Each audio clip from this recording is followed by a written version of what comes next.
সবাইকে good morning. আরও একটা নতুন দিনের নতুন সকালের নতুন শুভেচ্ছা নিয়ে চলে এলাম। এই আজকের দিনটা খুব সুন্দর, দেখো চারদিকে এত হাওয়া দিচ্ছে সকাল থেকে যে বাইরেটা ভীষণ সুন্দর লাগছিল। গাছগুলো মনে হচ্ছে হাওয়া পেয়ে প্রাণ ফিরে পেল।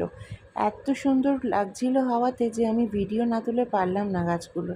বাইরে ভীষণ মেঘ করেছিল। সকালবেলায় উঠে একটু তাড়াতাড়ি করে ছোলার ডাল করে নিয়েছিলাম, আর তারপরে লুচি ভেজে নিচ্ছিলাম। আজকে তো রোববার, তো ছেলে মেয়ের আবার একটু লুচি না হলে চলে না। রোববার দিনকে লুচি ছাড়া ওদের ঠিক নাকি রোববার রোববার বলে মনে হয় না। তো দেখো লুচিটা ভেজে নিচ্ছিলাম, আমার ছেলে পাশে দাঁড়িয়ে দাঁড়িয়ে দেখছিল সব লুচিগুলো ফুলছে কি না। আর আমি যখনই লুচি ভাজি আমার মোটামুটি সব কটা লুচি পুরোপুরি ফুলে যায়, কোনোটা না ফোলা থাকে না। কিন্তু তার মধ্যেও কোনোটা কম ফোলা কোনোটা বেশি ফোলা এরকম থেকে যায়।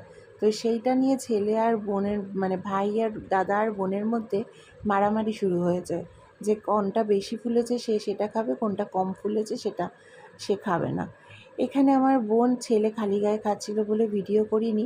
আমার মেয়ে এখানে খেয়ে বলল খুব ভালো নাকি খেতে হয়েছে। আমি ছোলার ডালটা গোটা লঙ্কা দিয়ে করেছিলাম যাতে ও খেতে পারে। ও সুন্দর করে ছোলার ডাল দিয়ে লুচি খেয়ে নিচ্ছিল। তারপরে ভীষণ জোর বৃষ্টি নেমে গেছিলো, দেখো এত সুন্দর লাগছিল না বাইরেটা দেখতে।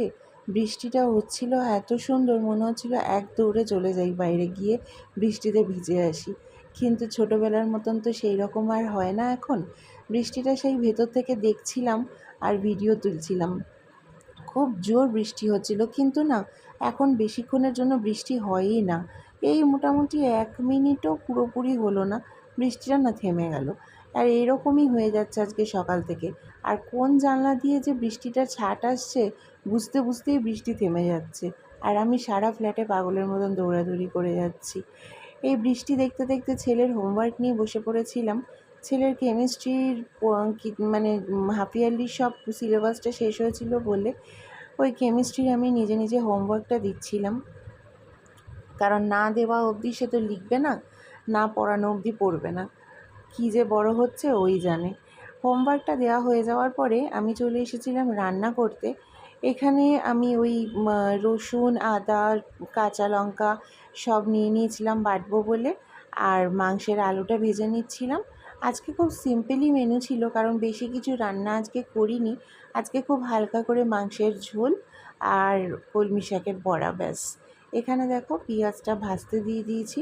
পেঁয়াজটা ভাজা ভাজা হয়ে যাওয়ার পরে আমি ওদিকে শিলনোড়াতে একটু মশলাটাও বেটে নেব তাড়াতাড়ি করে। পেঁয়াজ ভাজা ভাজা হওয়ার পরে আমি মাংসটা দিই।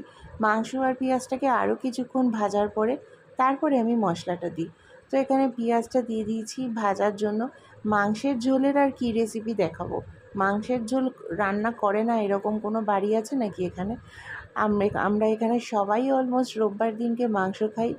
কেউ মাটন খায়, কেউ চিকেন খায়, কেউ না কেউ সব কিছুই মানে কেউ না কেউ রোববার দিনকে চিকেন বা মাটন বা কিছু না কিছু ভালো মন্দ খাওয়া দাওয়া হয়ই। রোববার মানে তো আমাদের ছুটির দিন, তাই না? এখানে পেঁয়াজটা ভাজা ভাজা হয়ে গেছে, লাল লাল হয়ে গেছে। এখানে আমি চিকেনটা দিয়ে দিয়েছিলাম। চিকেনটাকে অনেকক্ষণ ফ্রিজ থেকে বার করেছিলাম, কারণ আগের দিনকে না কিনে না রাখলে আমাদের পক্ষে রান্না করাটা খুব অসুবিধা হয়ে যায়। কারণ ওই দিনকে কেউই আমরা আর বেরোই না, কারণ আমার হাজব্যান্ড উঠে সকালবেলায় চলে যায় সেন্টারে, আর আমি বাড়িতে থাকি, তো বেরোনোটা হয় না। সেই জন্য আগের দিনকেই সমস্ত প্রিপারেশন করে রাখতে হয়। এইখানে চিকেন কষা হয়ে গেছে, তারপরে আমি দিয়ে দিলাম একটুখানি টমেটো কুচি, সেটা দিয়ে আরও কিছুক্ষণ ধরে কষছিলাম। এখন না চিকেনের দামটাও ভীষণ বেড়ে গেছে। তোমাদের ওখানে চিকেনের কত দাম একটু জানিও তো। আমাদের এখানে তো অনেকটা দাম হয়ে গেছে। এইটুকু চিকেনই প্রায় 300 টাকার কাছাকাছি নিয়ে নিল, যেটা আমাদের অবশ্য দুবেলা হয়ে যাবে, কিন্তু আগে জানো তো 300 সাড়ে 300 টাকায় অনেক চিকেন হতো। কিন্তু এখন না চিকেনের দামটা এত বাড়িয়ে দিয়েছে, আলুর দামও বাড়িয়ে দিয়েছে। 32 টাকা শুনেই আমাদের চোখ কপালে উঠেছিল, এখন নাকি বলছে 38 টাকা।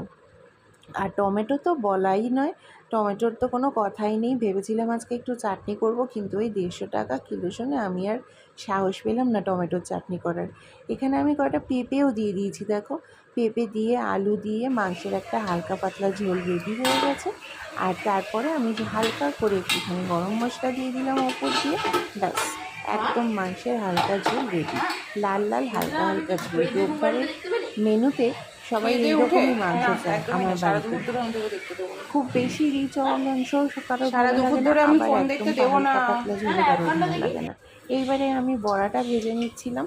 এখানে কলমি শাকটা কুচি করে, এটা তো আমি প্রায় দিনই করি, সবাই তোমরা প্রায় দেখো, যারা রেগুলার আমার ভিডিও দেখো সবাই জানো যে এই বড়াটা আমি প্রায় দিনই করি। একটুখানি কুচি কুচি করে কেটে নিয়ে তার মধ্যে পেঁয়াজ কুচি, রসুন কুচি, লঙ্কা কুচি, বেসন দিয়ে ভালো করে মেখে নিয়ে একটু লাল লাল করে ভাজা ভাজা করে বড়াটাকে ভেজে তুলে নেবো। ব্যাস রেডি।